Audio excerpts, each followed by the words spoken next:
lembrando que meu pai, né? Meu pai falava uma coisa sobre trabalho, inclusive. Aí acho que podia ser um pouco de conversa também. Meu pai falava assim, meu pai faleceu, eu tinha 15 anos, né? Então eu estava iniciando, né, para emprego, né, pra alguma coisa para fazer, ganhar meu dinheiro. Né? Você trabalhar relativamente cedo, tinha 15 anos, 16 anos.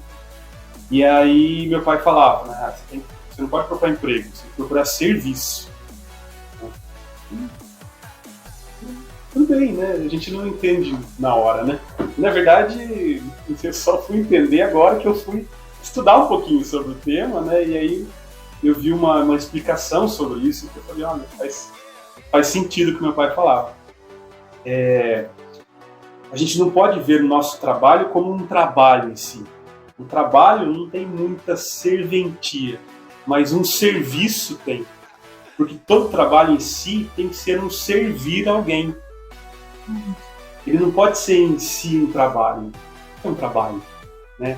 Já se eu trato ele como um serviço, ou seja, eu estou ali para servir alguém, ele tem mais propósito, inclusive cristão, né? Então, se eu saio de casa para trabalhar e aí o meu intuito é atender a uma necessidade de alguém, de alguma forma, e se o meu trabalho, se o meu serviço for isso, né, for servir alguém, ele tem um propósito cristão, inclusive. E aí, uma pergunta que eu faço para você, né? Qual é a sua profissão? E aí, acho que a primeira coisa que veio pra gente eu sou jornalista, né? Eu sou bancário, né? Eu sou servidor público. Vocês vão ver que teve essa mudança de nomenclatura, inclusive, de funcionário público para servidor público por conta disso. Faz mais sentido, né? Nisso que a gente está falando, né? E aí a propositura, né? É a gente parar de falar eu sou, né? E a minha função. Antes disso, eu sou cristão. E eu estou jornalista, bancário, servidor público. Porque, de fato, essa é a nossa profissão. Por mais que a gente tente, né, e vai trabalhar isso ao longo da nossa vida toda, e você é reconhecido por isso, né? Em algum momento eu posso me aposentar e aí eu deixo de ser. Sim, né? E é uma transição. Ou melhor, deixo de estar. Então eu estou nessa função, né? Eu estou nessa situação. Mas antes de mais nada, o que eu sou? Né? O que me define antes disso? Né? E se a gente busca ser cristão, eu acho que a gente tem que também buscar ser, né, ser o cristão. Né? E aí quando eu sou cristão jornalista, eu também tenho essa função. Né? Eu paro de ser... É muito engraçado. Hoje a gente foi tocar na missa, né? Eu cantei, o Marquinhos tocou, o Nixon tocou. Eu só assisti. Não tenho nenhum desses dons aí musicais. E é muito engraçado porque, assim, a gente trabalhou o dia todo, né? Com certeza todos vocês acordaram cedo, trabalharam, né? Terminaram o expediente, foram para casa, tomaram um banho e se aprontaram para ir na missa. Então eu passei o dia todo trabalhando, aí eu tiro a minha roupa de trabalho e coloco a minha roupa de cristão. A palavra é contraditória, né? É dicotomia, né? Eu passo o dia todo, né? Exatamente, eu passo o dia todo sendo uma pessoa e à noite eu sou outra pessoa para Deus. E na verdade a gente tem que começar a trabalhar os nossos conceitos para que eu vista a roupa de cristão de manhã e passe com essa roupa o dia todo. Para que de noite, né, eu também seja, né? Então é um complemento. A gente tem que mudar o nosso conceito de que eu sou duas pessoas. Eu sou uma pessoa no trabalho, eu sou uma pessoa na igreja, eu sou uma pessoa que ajuda o irmão à noite, ou faço uma causa humanitária, ou faço um podcast, mas aí durante o dia... Então a gente tem que mudar uma coisa que é muito mais intrínseca, que são os nossos valores. Né? Os nossos valores precisam ser moldados dentro do cristianismo para que eu possa, durante todo o dia, ser cristão. E não só no momento X específico. Porque aí o que é pior, né? Se eu sou esse cristão que de vez em quando eu sou cristão, só quando eu vou na missa, só quando eu faço um trabalho para Deus, durante o dia eu tenho a oportunidade de ser o cristão de fato, mas não sou. Talvez eu seja até muito pior, né? Eu seja mais... Na missa é muito fácil ser, Exatamente. né? É muito natural, né? Então acho que a maior dificuldade realmente é ser fora, né? No dia a dia. Eu queria fazer uns adendos na fala do Marcos. Primeiro, quando você citou a pandemia, eu tive algumas experiências, não só como jornalista, mas da presença de Deus mesmo, assim. Durante a pandemia eu trabalhava tanto na prefeitura e depois eu fiz um período no AME também. Justo na semana que eu entrei no AME, na semana seguinte ele virou um hospital de campanha, que foi quando o estado mudou ele para atender os pacientes de Covid, né? E para mim foi um choque muito grande, porque eu tinha muito medo. Eu já tinha medo de trabalhar na prefeitura, eu chegava em casa, o Nixon me ajudava a desinfetar tudo. Tanto o carro que eu chegava, vidros de álcool e passando, e a minha roupa ia para um saco, amarrar. Eu tinha muito medo, né? Principalmente por causa dos meus pais. E quando eu fui pro AME, eu recebi um convite para trabalhar lá por um período. E ele virou um hospital, eu fiquei de mãos atadas, né? Falei, meu Deus, mas eu vou conviver, porque a entrada é incomum, né? Eu não sou da área da enfermagem, não ia cuidar do paciente, mas eu ia ter contato direto, né? No elevador, na porta de entrada, por mais que fosse tudo esterilizado, era muito limpo, era assim, fora do normal.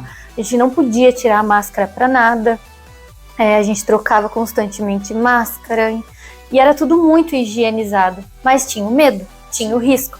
E eu falo que até hoje eu não sei nem como eu não peguei a Covid. Eu acho, pelo menos, que não peguei, nem eu, nem o Nixon. E nessa época, o setor que eu trabalhava, a gente era responsável, assim, por deixar um setor de humanização. E a gente era responsável por deixar essa área Covid mais leve.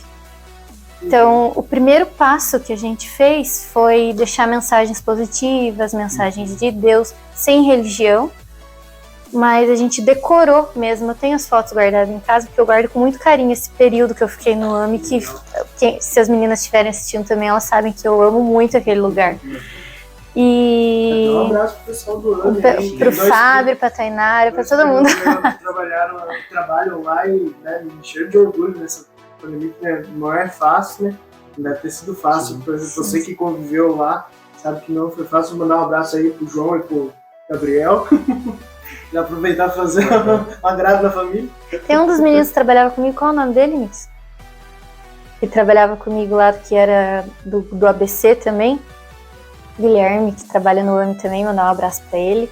Também fazia ABC com o Nixon, com os meninos lá. E a gente conversava bastante lá também. E nessa época, então, a gente ficou responsável por isso, por deixar um ambiente menos pesado. A gente conseguiu algumas caixinhas de som para o paciente escolher uma música que agradasse a ele. A gente conseguiu uns tablets para que em determinados momentos eles conseguissem falar com a família, o que antes era proibido, né? Quem ia para a ala Covid perdia o contato total. Deixar celular, deixar tudo. A gente quebrou essa barreira, né? Em alguns momentos as enfermeiras deixavam que eles tivessem um contato com a família, com o auxílio dos psicólogos que foram contratados também, sim. Era muito humano mesmo. E nisso a gente fazia as altas dos pacientes que saíam. E acompanhar isso era assim, um sentimento fora do normal. Porque em contrapartida, na prefeitura, eu era responsável pelo boletim da Covid. Então lá eu divulgava os óbitos, né? E no AME eu divulgava as curas, né? Então, para mim foram dois sentimentos assim muito contraditórios e muito bons, porque eu aprendi demais nessa época, né? E eu me emocionava muito. Cada paciente que saía da ala Covid lá no AME, a gente fazia um corredor de enfermeiros, eles iam batendo palma. Tinha mensagem. Eu filmagens de alguém, tinha alguns que saíram, muito legal, né? A gente mandava para a família, né, essas imagens assim, e eles tinham a cartinha lá do venci o Covid. E era muito emocionante, porque os pacientes choravam demais. Quando saía alguém assim que era mais de idade, nossa, era até depois que eu saí de lá, ainda teve um casal que saiu no mesmo dia, os dois bem de idade. Então assim, quem tá lá é um sentimento assim que a gente não consegue nem explicar. E essa parte mexeu muito comigo. E a prefeitura também. Desde o primeiro dia do boletim, até quando eu saí de lá, eu tinha feito mais de 500 boletins da Covid. Era muito boletim, né?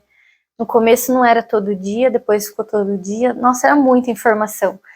E o dia mais difícil para mim, desses boletins, foi quando eu tive que divulgar a morte da minha própria avó. Que ela faleceu de Covid. Foi 8 de janeiro do ano passado, 2021. Eu tava lá ainda, né? E no dia, o boletim, ele era minha responsabilidade. Era só eu que fazia, naquela época. E aí as meninas da saúde, até eu dou outro beijo para as meninas da saúde, que eu também tenho muito carinho por elas, que eu trabalhava direto com elas lá, elas passaram para outro jornalista os dados daquele dia, e ele mandou uma mensagem para mim, falou, foi muito querido também, mandou, Ju, fica tranquila que a gente se vira por aqui, né? Eu falei, não, pode me mandar, me manda o boletim. Eu tinha arte, eu tinha o formato do texto, eu tinha tudo lá. Era só preencher, né? O que eu fazia no automático já. Ele falou, não, Ju, fica com a sua família. Eu falei, eu quero fazer, me manda que eu quero fazer. Se eu divulguei tantos óbitos, né, de tanta gente que eu conhecia também, não foi fácil. Eu tinha que divulgar o dela, né, que era a pessoa mais importante para mim. Foi uma das pessoas mais próximas que eu perdi adulta, né, assim, porque meus outros avós eu perdi, eu era criança. Então eu fiz naquele dia, foi assim, devastador, óbvio, né, foi muito difícil para mim, mas eu fiz e, assim, só queria contar para vocês essa parte dessa contrapartida, assim, de um lado viver emoções tão boas e do outro tão ruins, assim, porque não é fácil divulgar óbito, né, das pessoas. Então a pandemia me fortaleceu muito e também me ensinou mais ainda. O AME não tenho nem palavras, assim, para falar, porque ele me ensinou demais, assim, naquele lugar. Foi uma experiência incrível que eu jamais imaginei passar. Como jornalista, viver, né, dentro de um hospital. Então foi muito gratificante. Nesses momentos a gente vê a força que a gente nem conhecia dentro da gente, né? Porque muitas vezes a gente pensa, não, deixa outra pessoa fazer, né? Eu vou deixar para lá isso aqui. E parece que vem um sentimento de não. Eu achei bonito isso que você falou. Tem que ser eu.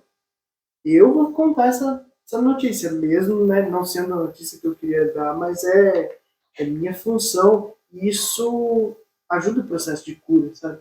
O processo de sobreviver ao luto passa por isso também, você entender que não foi em vão, que você está tentando salvar outras pessoas dando notícia, que o boletim tem também essa função de alertar as pessoas. Muita gente que eu vi que estava relaxando e começava a se cuidar de novo porque o boletim vinha Ele assusta, pior, né? do que estava nos dias anteriores.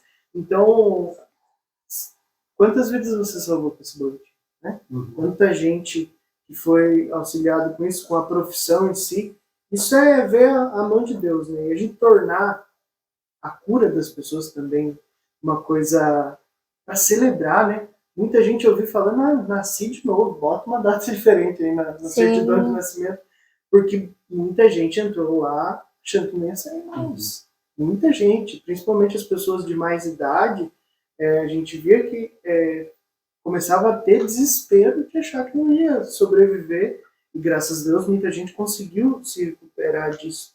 Então é um papel nosso agora, como pessoas de Cristo, né? Ajudar nessa cura geral. Não é nem só uma coisa de saúde em si, mas eu vi uma reportagem ontem que falou isso de uma forma de humor, mas é verdade. Como não tá ninguém bem, tá todo mundo achando que tá normal. Que tá normal, mas ninguém tá bem. Ninguém saiu dessa pandemia 100%. Se saiu, aí precisa procurar tratamento, porque daí tem uma psicopatia, tem alguma outra coisa que precisa ser estudada, inclusive. Até aproveitando um gancho também, é o que eu estudo hoje, né? Hoje eu faço psicanálise, eu me formo no ano que vem, e esse processo do luto é uma coisa que ninguém viveu, na verdade, né?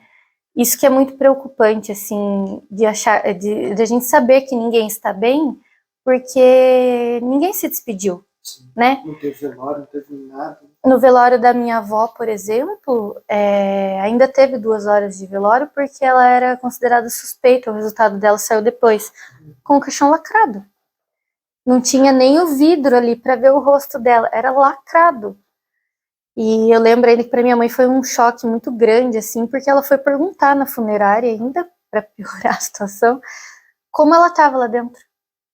Ela falou, mas vocês tiraram ela do hospital como? Não tô vendo ela, ela tá ali? E ela estava lacrada dentro. Porque a gente não sabia, né? Ninguém sabia como era o vírus, se ele podia ser transmitido assim, passando ali no velório, né? Então, para nós, assim, não teve uma despedida. Eu me despedi da minha avó num caixão com uma foto em cima.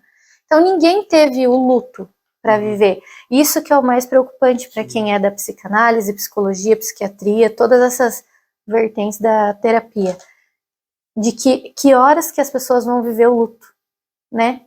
Porque a gente não teve tempo de sofrer, porque já vinha outra em cima. Eu falo que a gente não se despedia de uma pessoa, já estava acontecendo com outra. Foi uma avalanche, assim, né? Uma bola de neve, realmente. E a gente não teve tempo de sentir nada. Então, a gente parece até que tá mais frio hoje, né? Um sentimento meio estranho, assim, de que parece que a gente não é apegado a muita coisa, né? Que a gente não dá valor a muita coisa. E, pelo contrário, acho que a gente dá valor mais ainda, porque é tudo muito passageiro. Então, a maior preocupação de quem é dessa área da saúde mental é essa hoje, de como as pessoas vão sair da pandemia. Essa semana a gente teve a liberação do uso de máscara, e isso já tá mexendo muito com a saúde mental das pessoas, porque tem muita gente que não acha que é a hora de tirar. E talvez não seja, talvez seja, ninguém sabe, né? A gente tem que confiar no que os cientistas estão falando para nós, eles que estudam para isso, né? Mas a gente tem muito medo. Então, hoje, basicamente, a gente vive assim, com medo. E sem saber o que vai ser do amanhã, se a gente vai estar aqui amanhã. Por isso que o Marcos falou, muito importante também, da gente ter momentos de descontração, não deixar só para sábado para rir, né? Ficar a semana inteira lá fechado, carregado. No sábado eu vou dar risada em casa. Porque a gente não sabe como vai ser, mas é tudo muito incerto. Acho que a pandemia ensinou muito isso para nós, né? É um carpe diem forçado, colher do dia o que ele tem de melhor para te oferecer. Porque, a expectativa do dia posterior, ela é falha. Mesmo que você viva ele, viver hoje pensando nele não é coerente, né?